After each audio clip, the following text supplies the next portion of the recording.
카타르시스란 무엇인가? 음양사상과 카타르시스, 한방의학의 체질론과 관련하여 과제. 앞에 일부에서 나는 아리스토텔레스가 말한 카타르시스의 본질적 효용을 주로 성적 대립해설에 치중하여 해석하였다. 이러한 해석에는 아리스토텔레스 이론의 핵심인 연민과 공포의 개념이 주된 모티브로 작용하여 일반적으로 보편적인 카타르시스의 이해가 어느 정도 가능하게 되었다. 나는 현대 정신 분석학의 도움을 받아 연민과 공포를 사도마조히즘의 정서로 받아들이는 한편 동양의 음악 사상을 거기에 적용시켰는데, 이런 접근 방법은 아리스토텔레스적 문학관을 확대, 부연하지 않고 충실히 따른 것이다. 그러나 아리스토텔레스가 말한 연민과 공포의 개념에 지나치게 집착하지 않고서 카타르시스의 의미를 재해석할 경우 비극의 효용을 보다 단순하게 이해할 필요성이 생긴다. 프로이트가 말한 에로스와 타나토스의 개념을 크게 고려하지 않고서 비극을 단지 죽음 또는 그에 비슷한 처절한 결말로 끝나는 장르를 볼 때 비극이 갖는 정신치료적 의미에서의 의학적 효용을 좀 더 포괄적으로 이해할 수 있기 때문이다. 여기에도 물론 동양의 음양 사상이 해석의 중요한 패러다임으로 적용된다. 또한 연극 또는 문학, 감상자, 개개인의 체질 차이를 무시할 수 없다. 개개인의 체질은 동서양에 따라 다르고 소속된 국가나 지방에 따라 다르고 유전자나 성장 환경에 따라 다르다. 성기의 구조를 보면 남자가 사디스트일 확률이 높으나 남자 중에도 얼마든지 마조이스트가 있을 수 있고 여성 역할을 원하는 동성애자가 복장 도착자가 나올 수 있다. 말하자면 체질의 특이성 때문에 마찬가지로 비극을 통한 카타르시스를 체험하지 않고 희극을 통해 카타르시스를 체험할 수도 있다는 것이다.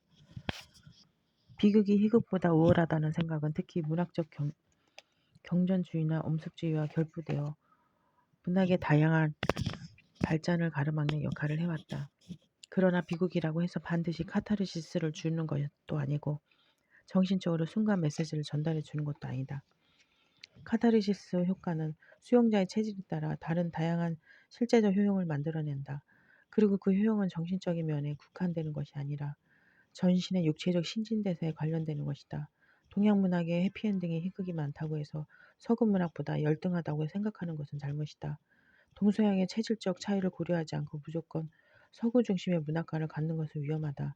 그래서 나는 이 장에서 음양의 개념을 체질론에 결부시켜 카타르시스 이론을 보다 응용적으로 적용시켜 보려고 한다. 앞에 제1부가 음양의 개념을 비극론과 연민과 공포 이론에 국한시켜 아리스토텔레스 이론의 핵심에 접근해 보려 한 것이라면, 여기서는 연민과 공포의 심리적 기제를 뛰어넘는 보다 폭넓은 정신의학적 개념의 카타르시스를 비극 전체에 적용시켜 보려는 것이다. 말하자면 제1부에 나온 음양이론적 해석의 부연이자 보완이라 할 수 있다. 예술적 감동과 본능적 쾌감은 함께 공존하며 일종의 정신치료적 역할을 할 수 있다. 이런 가능성의 실마리를 나는 역시 동양 전래의 음양 상징이론과 그것의 실천적 적용의 결과인 한방의학적 체질론에서 발견하였다. 비극과 음양. 음양의 개념을 다시 한번 철학적으로 정리해보자. 음양사상은 원래부터 동양 철학의 근간이다. 주역의 계사상전에서는 태극생양해라고 하여 태극인 일에서 음양의 이기가 생겼음을 말하고 있다. 또한 주역에서 이름일량지위도라 한 것은 음양의 대립적 작용을 말하는 것이다. 대는 상반, 상적 한다는 뜻이고 립은 상합, 상수한다는 의미이다. 또 주역에서 음양 불측지위신, 음인지 양인지 측량키 어려운 것을 신이라 이른다. 표현한 것은 음양의 두 가지 작용이 한 물체 속에 포함되어 신묘한 통일작용을 행하는 것을 말한다. 그러므로 음양 이론을 이원론으로 보는 것은 잘못이다. 그것은 결코 이원론이 아니고 이원성, 일원론인 것이다. 우주 자연의 모든 현상은 서로가 대립적으로 되지 않은 것이 없다. 또한 모든 물질은 유기, 무기를 막론하고 형과 상에 따라 반드시 정부가 있다. 따라서 음양은 상대적인 개념이요 대립성의 원리에 따른 개념이다.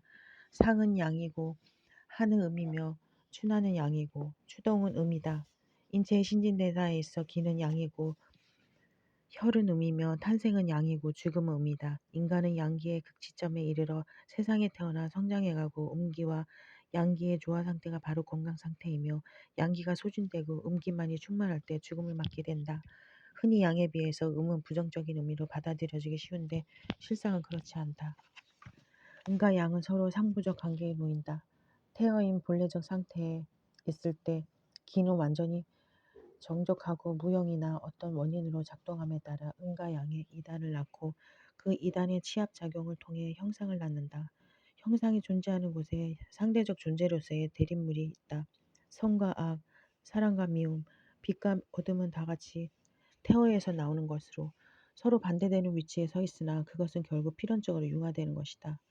서양의 과학 이론에도 플러스와 마이너스의 이론이 있는데 이건 역시 음양사상에 흡사하다.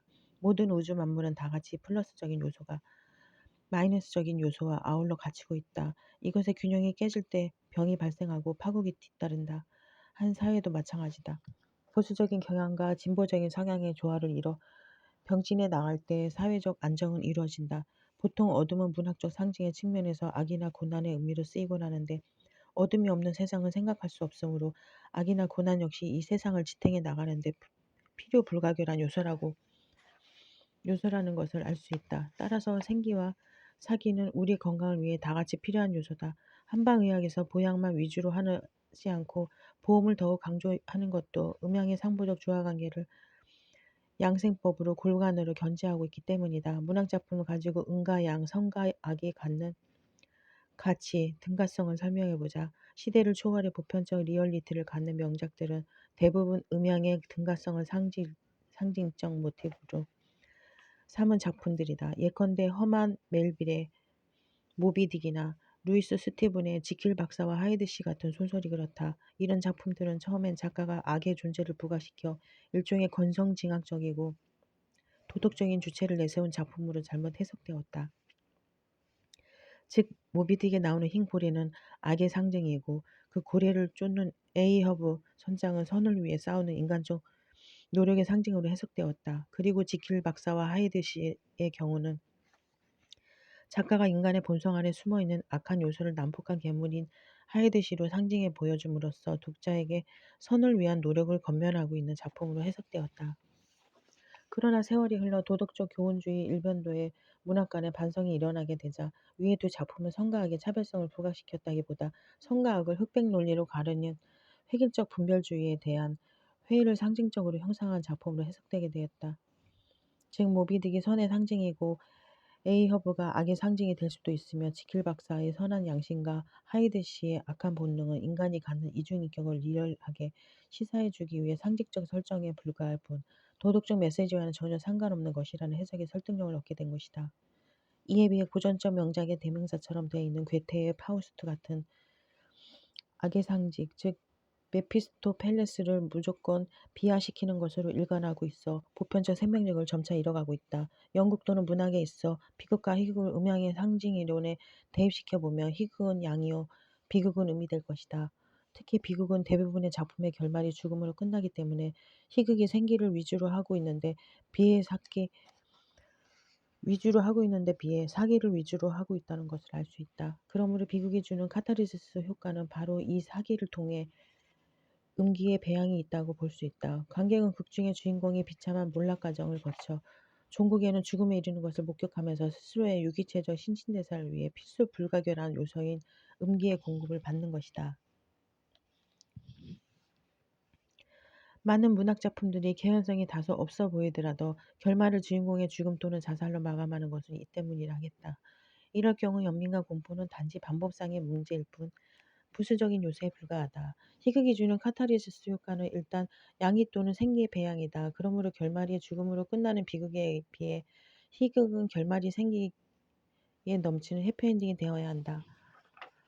그러나 문학의 경우 희극이라 할지라도 유머의 개념보다 위트나 풍자의 개념이 더욱 강조되기 때문에 설사 결말이 해피엔딩으로 끝난다 할지라도 작품 전체가 생기로 가득 차기는 어렵다. 이를테면 마크 트웨인의 허클베리 핀의 모험은 결말은 해피엔딩이지만 내용 중에 냉소적 풍자와 사회 고발이 들어가 있다.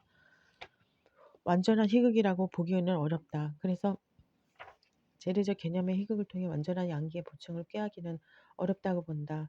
생기의 궁금에는 희극이라는 개념보다는 소극이나 명랑소설 등의 개념이 오히려 더 어울릴지도 모른다. 나는 그런 점에서 한국 소설의 경우 조은파의 얄개전이나 최요한의 은하의 곡 같은 작품이 가장 생기에 넘친 유머 소설 또는 명랑 소설의 전범이 된다고 본다. 이런 작품들은 고대 소설 흥부전이나 배비장전이 갖는 건강한 해학성을 충실히 계승하고 있다. 그런데 이런 유의 작품들은 문학적 가치를 별로 인정받지 못하고 단지 오락문화나 대중적 통속물 정도로 치부되는 경향이 있다. 따라서 이런 작품들에 대한 재평가와 아울러 보다 실용적 문학관의 확립이 요청된다 하겠다. 비극적 주제를 가진 문학 작품이 유머 위주의 작품보다 더 높은 평가를 받는 까닭은 문학이 지금껏 지나치게 철학의 신효 노릇만 해왔기 때문이다. 철학은 어차피 형이상학에 관심을 두게 되고 형이상학의 주제는 존재의 문제나 죽음의 문제일 수밖에 없기 때문에 죽음을 다루거나 간주하는 문학 작품이 더 심오한 작품 취급을 받게 될 수밖에 없다.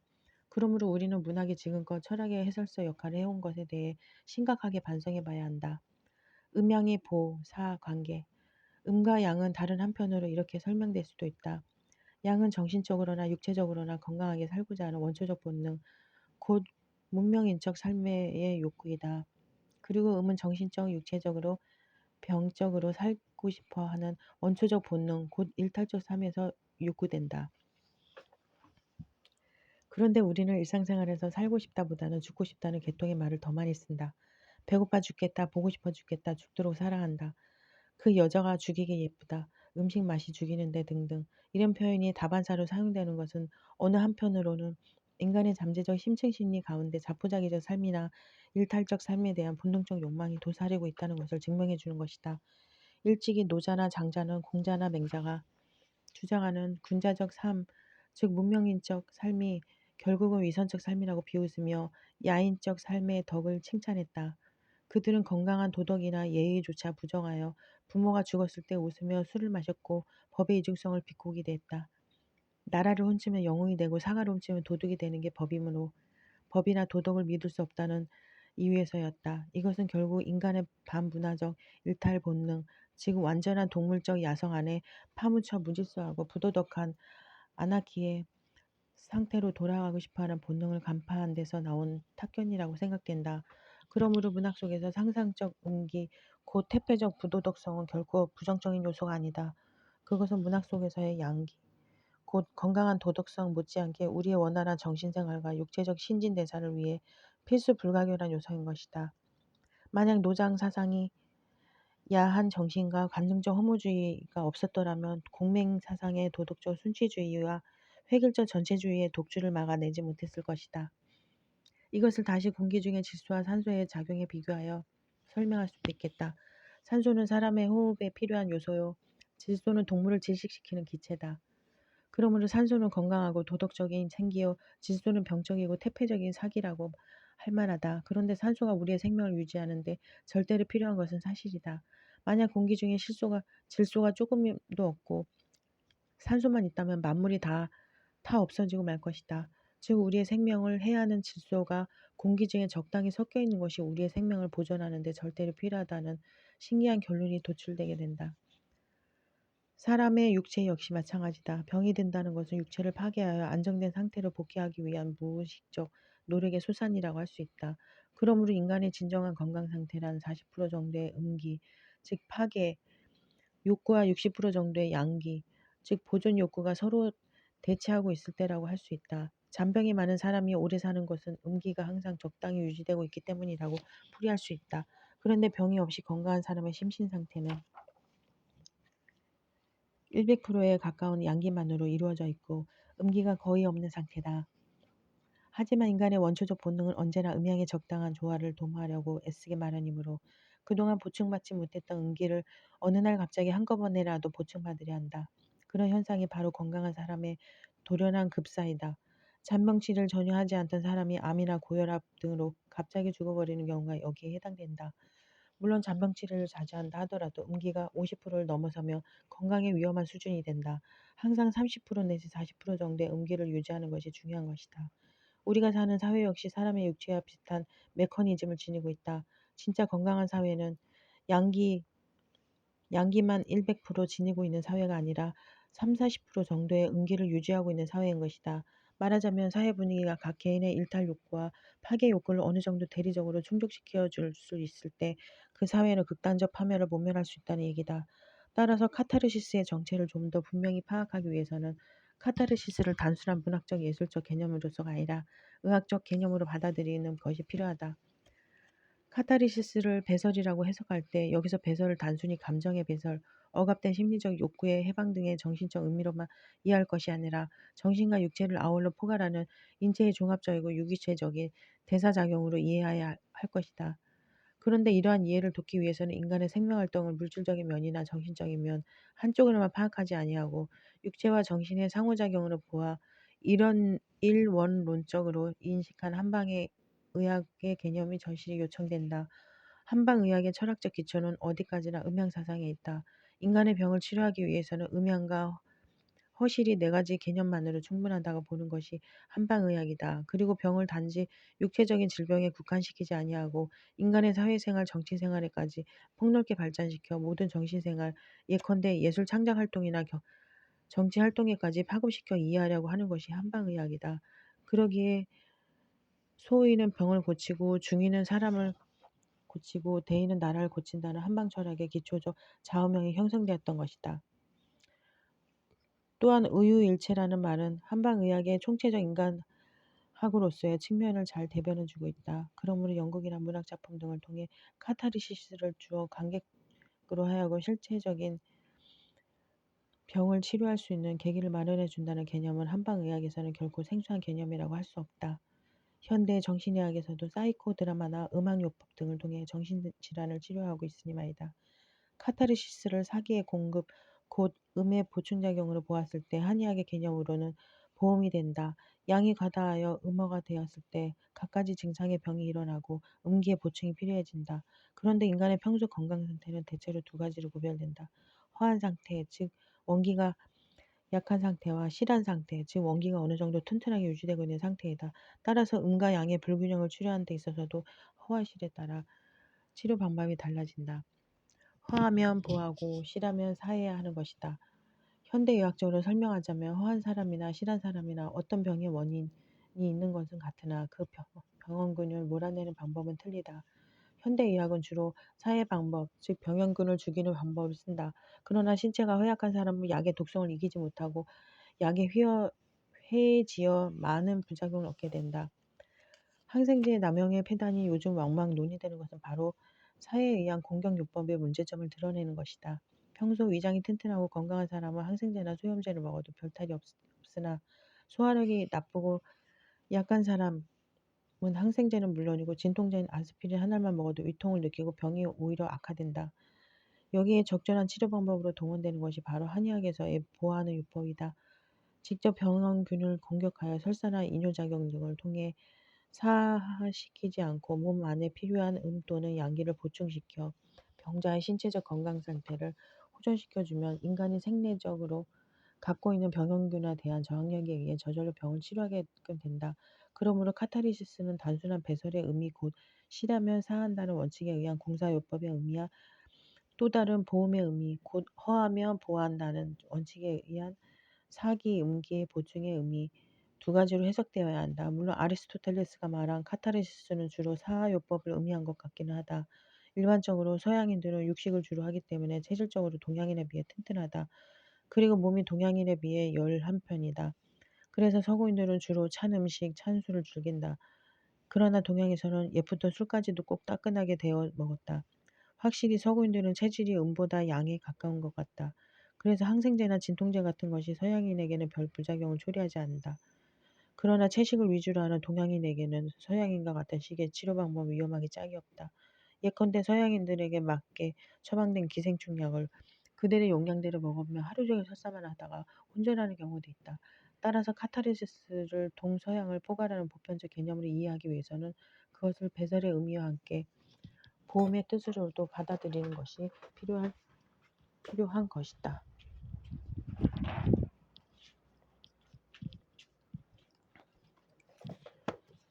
사하로서의 카타르시스. 그럼 먼저 사하의 의미로서의 카타르시스를 한방의학적 입장에서 좀 더 자세히 설명해 보기로 하자. 동양인이라고 해서 모두 다 허약한 것은 아니다. 신체가 원래 타고날 때부터 튼튼하고 별로 잔병을 모르고 지내는 사람이 있다. 이런 사람은 대개 실로 진단한다. 이런 사람이 병에 걸린 경우 사제를 쓰는 것이 가장 효과가 빠르다. 병뚜기 일시에 물러나면서 병이 씻은 듯이 나아버리는 것이다. 아리스토텔레스가 말한 카타르시스를 정신적인 질환의 치료로만 국한시켜 보았을 때도 그렇다. 조울증, 정신분열증 등의 정신과적 상담 치료에 의하지 아니하고 한약으로 치료되는 경우가 바로 여기에 해당된다. 가장 간단한 처방으로 단일 대황탕이라는 처방이 있는데 이 약은 대황이라는 사제, 일미로만 구성된 간단한 처방이다. 너무나 사하작용이 강렬하여 일명 장군탕이라고도 한다. 대황은 그 약성이 대한암으로 음약 중에 음약인 바 이 대황에 의한 수변의 배설에 의해 정신분열증이 곧잘 치유되곤 하는 것이다. 다른 대표적 처방으로는 또 대시호탕이라는 것이 있는데 여기에 망초라는 강한 하재를 더 넣어 쓰기도 한다. 몇 년 동안이나 미쳐서 발광하던 환자가 대시호탕 몇 첩을 먹고는 하루 종일 엄청난 양의 대변을 방설하고 감쪽같이 나와버렸다는 기록이 여러 치험담에 나와 있다. 요컨대 이런 경우에 정신분열증은 정신적 충격이 원인이 되어 간의 작용이 둔해져서 이것을 한방의학에서는 간울이라고 표현한다. 소화기에 장애를 일으켜 특히 장애 활동을 마비시킨 데서 일어났던 것이다. 정신이 육체의 병을 만들었지만 거꾸로 육체를 치료하니 정신도 치료되고 만다는 정신과 육체의 상보적 관계에 의한 이런론적 치병 철학이다. 이런 환자에게 계속 신경안정제나 주고 종국에는 신경외과적인 수술로 발광을 종식시키는 현대의학적 치료법은 오히려 근본적인 치료법이 되지 못한다. 정신적 질환 말고는 사하제는 한방의학에서 많이 쓰인다. 그 좋은 예가 발한제이다. 감기에 걸렸을 때 서양의학에서는 고열을 얼음찜질에 의해 억지로 다스리려 하지만 그것은 사실 부자연스러운 방법이다. 땀에 의한 기와 열의 배출은 더 좋은 하열 방법이 된다. 또한 땀에 의해 몸 안의 사기, 즉 온갖 병독소가 배설되므로 더욱 자연치료적 효과가 있다. 감기에 많이 쓰이는 폐독사는 발한제인 전후, 독할, 강할 등의 생약이 들어있는 것이므로 주로 땀을 내게 하여 병원균을 배설시키고 체온을 내리게 하는 작용을 한다. 또 민간요법에서 감기 몸살에 팥뿌리를 달여 먹는 일이 있는데 팥뿌리는 주로 발한 인뇨작용을 한다. 땀으로서만이 아니라 소변을 통해서도 열이나 사기를 배설시켜버리는 것이다. 비극을 보고서 실컷 울고 나면 가슴이 후련해진다는 것은 이런 측면에서 이해가 된다. 실제로 울음이 많은 사람일수록 정신건강이 양호하다는 현대의학적 연구 보고가 많이 있다. 여자가 남자보다 평균 수명이 길다는 것도 이런 측면에서 살펴보면 이해가 된다. 대체로 여자는 남자보다 울음이 많고 감정의 배설이 잘한다. 감정 표현을 숨기는 것을 미덕으로 강요받으면서 살아가기 때문에 건강 상태에 나쁜 영향을 미쳐 수명이 짧아지는 것이다. 그러나 영국 또는 문학을 통한 보다 더 근본적인 사하요법을 추론해 보자면 단순히 실컷 울게 한다고 해서 정신치료가 가능해지는 것은 아니다. 보다 강렬한 사기의 공급, 즉 가장 일탈적이고 범죄적인 내용의 작품이 필요하다. 예컨대 사드의 소돔 120일 같은 소설이 그런 역할을 해줄 수 있다. 끊임없는 가학적 성애와 분변, 페티시즘, 그리고 잔인한 사례로 점철되는 이 소설은 가장 강력한 음성 사하제라고 할 만하다. 한 작품 더 예를 들자면 조르주 바타이유의 소설 눈 이야기도 그런 범죄에 들어갈 수 있을 것이다. 눈물을 실컷 흘리게 하는 것으로는 체류성 멜로물이 좋은데 예컨대 두면 휘스의 춘이나 토마스 하디의 테스 같은 것을 뽑을 수 있다. 카타르시스를 사디즘적 욕구의 배설로나 눈물을 흘림으로 인한 억압된 정서적 긴장의 해소, 배설로나 둘 중 어느 한편으로 이해하든지 간에 그것이 직접적으로 인체의 건강 상태에 좋은 영향을 미친다는 것이 이렇게 해서 좀 더 확실히 이해된다. 비극을 포함한 모든 예술은 확실히 실제적 정신치료의 기능을 갖고 있다.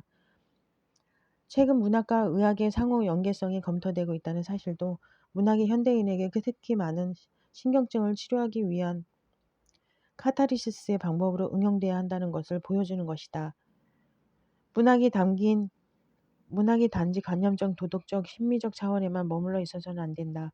문학은 전체적인 인간 치료의 실용주의적 차원으로까지 발전해야 한다. 보험으로서의 카타르시스. 그럼 이번에는 음기의 보충으로서의 의미를 갖는 카타르시스를 살펴보기로 하자. 이것은 한방치료에서 보험법에 해당된다. 일반적으로 음이 허하다는 것은 양기가 과다하게 넘쳐 흘러 체온이 정상보다 높고 지나치게 낙천적이거나 분노하길 잘하고 잘 웃고 지나치게 야식이 많은 것 등을 가리킨다. 또 신체적으로는 소화는 잘 되나 변비증에 걸리기 쉽고 비뇨기 계통이 약하다. 특히 정력 부족도 음어로 본다. 여기서 정력 부족이란 신기능이 약하여 일어나는 재반 병증을 말한다. 한방에서는 신이 근본적으로 정신을 지배하고 있다고 보는데 상식적으로 생각해 봐도 정력이 약하면 매사에 의욕이 없고 침울해지기 쉬운 법이다. 보신 곳 보험을 보양 못지않게 중요시한 선현들의 사고방식을 이해할 만하다. 양기는 상승하는 것이라면 음기는 그것을 억제하는 것이다. 인간은 적절한 체온을 유지해야 생명을 보존할 수 있다. 체온이 떨어져 차지만 인간은 죽는다. 체온이 떨어져 차지며 인간은 죽는다. 따라서 사기의 보충이 음의 소임이기 때문에 보험약은 주로 성질이 하나다. 보약약의 대표적인 것으로 인삼과 부자를 꼽을 수 있는데 인삼은 미온하고 부자는 대열한 약성을 지녔다. 반대로 보험약으로 대표적인 지황은 약성이 하나다. 찬 것으로서 지나치게 뜨거워지는 체온을 제압하는 것이다. 그런데 앞서 말한 대로 정신질환의 경우에도 허실에 따라 보사의 치료법이 나뉘어진다. 실한 경우에는 대시호탕으로 사하시켜야 하지만 허한 경우에는 그럴 수가 없다. 여기서 정신질환의 보험법적 치료가 가능하게 된다. 보험약의 대표적인 처방으로 육미지 황탕이 있는데 이 약은 음허자의 경우에는 실로 만병통치약이 된다. 폐병에도 유효하고 소화불량에도 유효하고 신질환에도 유효하다. 특히 노이로제에 탁효가 있다. 조울증 같은 것은 대개 음허자에게서 많이 발생하는데 이런저런 치료약을 아무리 복용해도 효과를 못 보던 사람이 시험삼아 보약인 육미지황탕을 장복하고 치유된 예가 흔하다. 인생을 비판한다거나 자살 충동을 자주 받는다거나 하는 것은 약기가 너무 과다하여 사기의 보충을 필요로 한다는 것을 의미한다. 말하자면 너무나 과도한 희망을 가졌기 때문에 그것이 곧바로 과도한 절망으로 이어지게 되는 것이다. 이럴 때 근본적으로 사기, 즉 음기를 보강시켜주는 보험약인 육미지황탕이 필요해진다. 이런 사람은 대체 생식기 또는 비뇨기 계통, 비뇨기 계통의 질환을 겸하고 있다. 그런데 왜 생식의 본능과 관계되는 정력 부종이 음기나 사기와 관련이 있는 것일까? 일부에서 자세히 설명한 바 있지만 다시 한번 간단히 정리해 보기로 하자. 모든 동물은 태어나서 번식하고 죽는다. 이 세 가지 과정의 되풀이가 바로 생태계의 역사다. 그러므로 우리가 음식을 먹는 것, 즉 식욕의 본능은 바로 생식욕의 준비 단계에 불과하다. 죽기 전에 동물은 반드시 종자를 퍼뜨려 놓으려 한다. 심지어 어떤 종류의 동물은 새끼를 낳자마자 죽어버리는 경우도 있다. 그러면서 생식의 본능은 곧 사회의 본능과 통한다. 정력 부족이 바로 한방의학에서 음화로 인식되는 까닭이 여기에 있다. 그러기에 비극의 마지막 장면 처참한 죽음의 질비안을 통하여 관객은 자기도 모르는 사이에 죽음의 본능을 충족시키고 보험의 효과를 얻는 것이다. 염세적인 우울증이나 노이로제의 원인이 지나친 성취욕구에 좌절해 있다고 볼 때 지나친 성취욕구란 곧 양이 과다하게 성한 것이므로 과도한 양을 억제할 수 있는 음기의 보충이야말로 이러한 정신질환들을 근본적으로 치유시킬 수 있는 방도가 된다.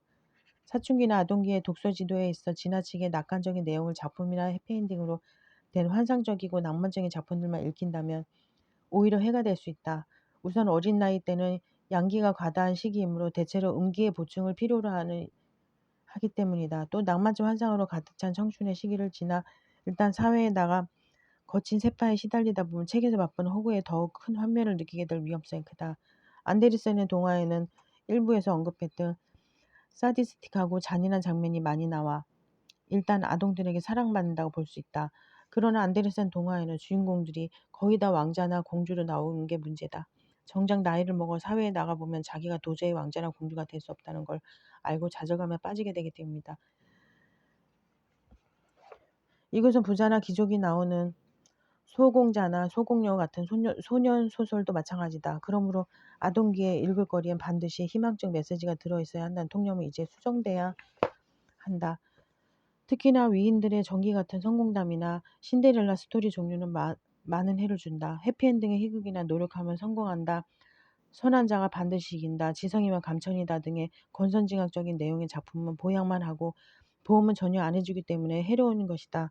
영웅이나 신들도 어이없게 불행의 구덩이에 빠질 수 있다는 것을 보여주는 그리스의 비극은 권선징악의 틀을 벗어나 응과 양, 사탄과 천사, 선과 악이 공존하는 실제 세계를 보다 분명히 상징적으로 드러내주는 까닭의 희극보다 훌륭하다. 고 아리스토텔레스는 생각했던 것이다. 카타르시스의 정신적 보험의 효용은 이렇게 해서 설명되어진다. 아동이 아닌 일반 독자의 경우 보험을 해줄 수 있는 문학작품에는 어떤 것들이 있을까? 보약의 특징이 은근히 효과이듯 문학작품 역시 과격한 일탈이나 범죄를 소재로 한 것보다는 은근한 비관과 허물을 느끼게 해주는 것이 좋다. 보리스 파스테르나크의 의사 지바고의 플로베르의 보바리 부인, 에네스트 헤밍웨이의 무기여 자리 거라나 스코트 피츠제럴드의 위대한 캐치비 같은 소설이 예가 될 수 있을 것이다.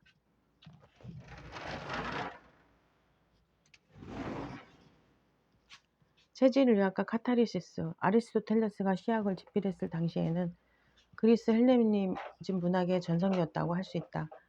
헬레니즘은 대체로 현실적이고 쾌락주의적이며 물질적인 경향의 사조이다.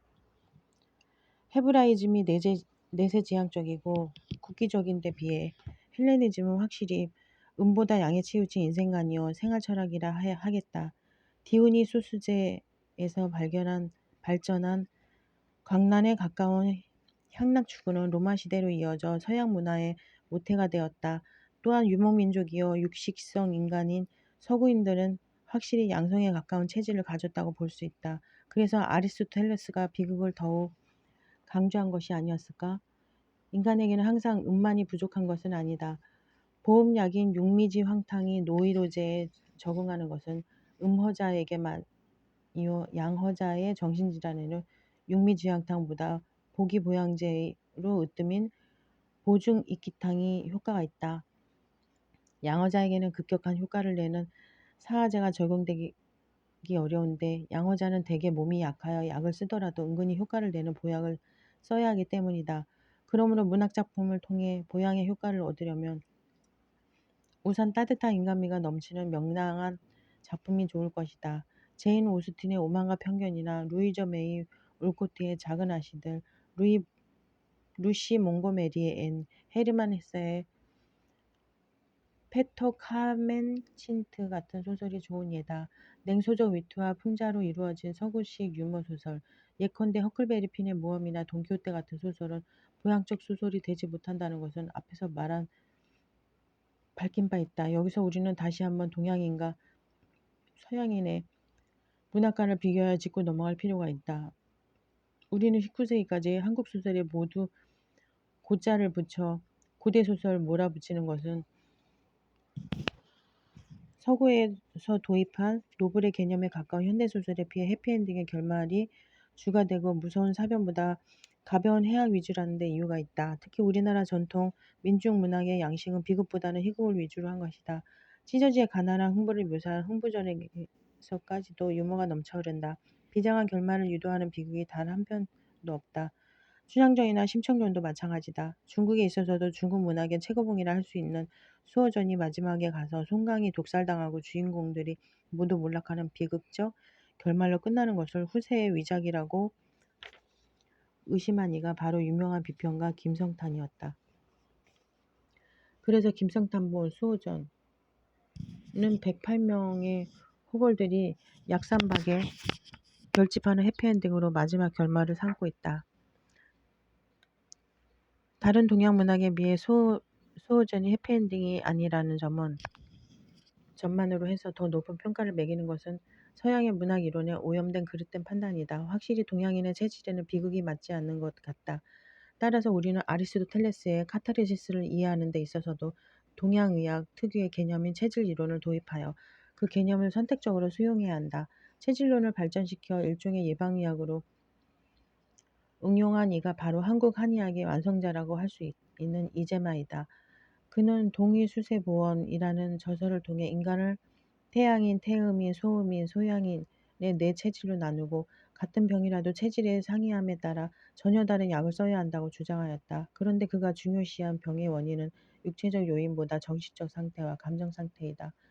네 체질의 사람들은 각각 성품을 다르게 타고난다. 태양에는 슬퍼하는 성품이 멀리 퍼지고 노여하는 성정이 몹시 급하다. 태양에는 슬퍼하는 성품이 멀리 퍼지고 노여하는 성정이 몹시 급하다. 소양이는 노여하는 성질을 넓게 가지나 슬퍼하는 성정이 몹시 급하다. 태음이는 기뻐하는 성품이 넓게 퍼지고 즐거워하는 성정은 몹시 급하다. 소음이는 즐거워하는 성품이 깊고 굳으며 기뻐하는 성정은 몹시 급하다. 그런데 이 네 체질을 다시 음양의 두 체질로 묶어볼 때 양성인과 음성인의 성격에서 재미있는 대조를 발견할 수 있다. 태양인이나 소양인은 다같이 슬퍼하거나 노여하는 성품이 주가 되고 태음인이나 소음인은 다같이 기뻐하거나 즐거워하는 성품이 주가 되는 것이다. 다시 말해서 양성인은 애와 노에 빠지기 쉽고 음성인은 락과 희에 빠지기 쉬운 성정을 타고난 것이다. 아니 빠지기 쉽기도 하지만 그러한 성정을 즐긴다고 하는 편이 오히려 더 옳은 표현일지도 모른다. 따라서 고칼로리 위주의 식사를 하여 양성인에 속하는 서구인은 비극을 즐기고 채식과 소식으로 음성인에 속하는 동양인은 희극을 즐긴다는 나의 가설이 이재마의 사상의학서로도 설명이 된다. 따라서 동양인 특히 한국인은 음성인이 양성인보다 많다고 볼 수 있다. 이제마도 우리나라 인구의 50%가 태음인이고 20%가 소음인이라고 하여 총 70%를 음성인이 차지한다고 추정하였다. 보양약의 으뜸으로 치는 인삼이 한국인에게 영약으로 뿌리 깊게 인식되어 내려온 것도 여기에 원인이 있다고 할 것이다.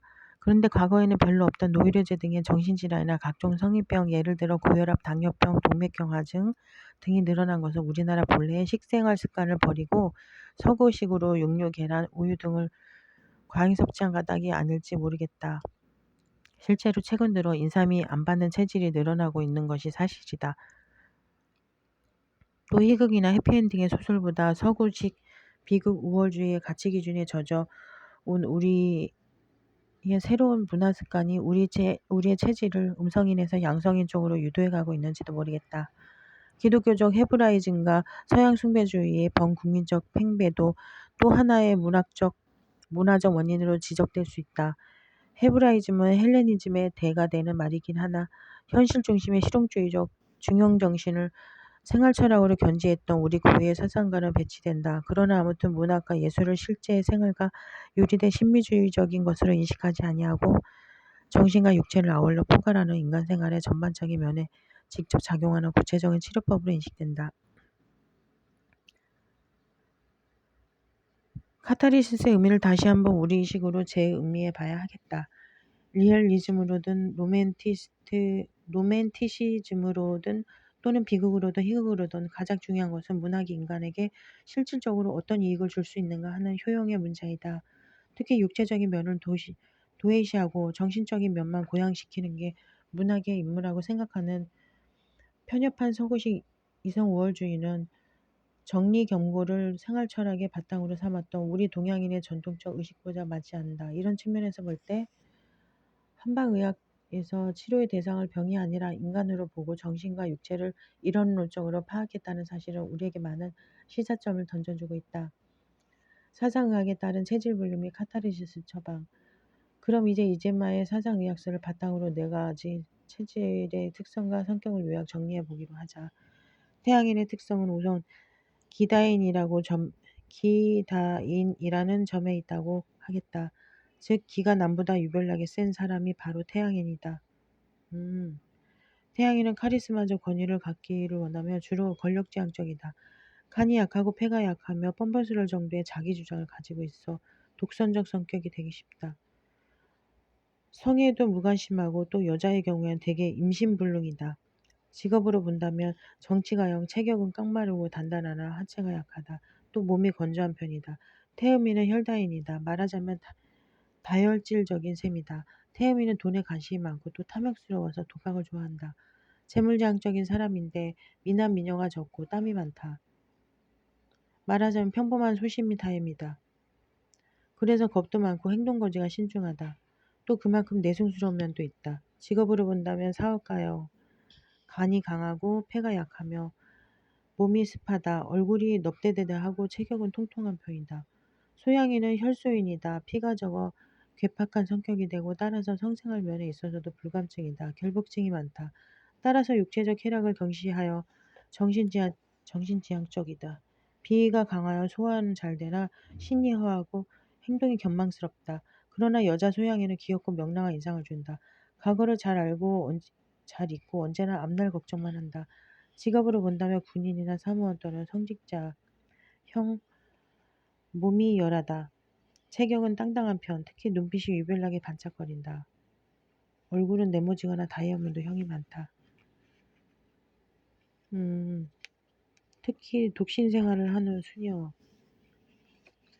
소음이는 기소인이다. 원기가 약해서 언제나 잔병에 시달리고 특히 비위가 약해 소화불량 증세가 심하나 신은 강하다. 신경이 예민하고 질투심이 많다. 그 대신 섬세한 예술가 기질이 있어 관능지향적이다. 말하자면 관능적 상상력이 발달한 사람이 소음인이다. 성에 관심이 많고 정력은 약하지만 테크닉은 능숙하다. 비사교적이라 밖에 나가기를 싫어하고 앞날에 대한 걱정보다 과거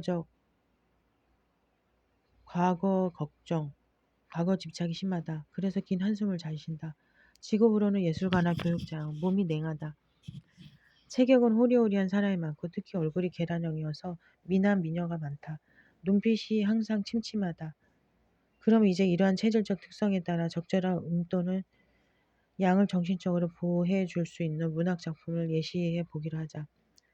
물론 내 나름대로 몇 편 정도씩 시험적으로 골라본 것이기 때문에 이해가 있을 수 있다. 예로 드는 작품들은 외국 작품으로 국한시켰다. 이 작품들은 이른바 문학적 품격과는 아무런 상관이 없다. 요컨대 비평가들의 현학적 장광설에 흘리지 말고 스스로의 취향과 안목을 키우는 일이 무엇보다 중요하다. 태양이는 음기를 보강해주면서 선천적으로 약한 간을 보호해줘야 한다. 그러므로 비극적 구성을 가진 작품이 돼 노심을 누그러뜨려주는 작품이 좋다. 간은 노심을 맡은 장기이고 간이 허하면 공연한 분노와 원한이 많아지기 때문에 그래서 이를테면 오이디푸스 왕 같은 히랍 비극이 가장 좋은 처방이다. 히랍 비극은 운명의 힘을 강조하여 영웅들의 자만심과 성급함을 경계하도록 해주는 내용으로 되어 있기 때문이다.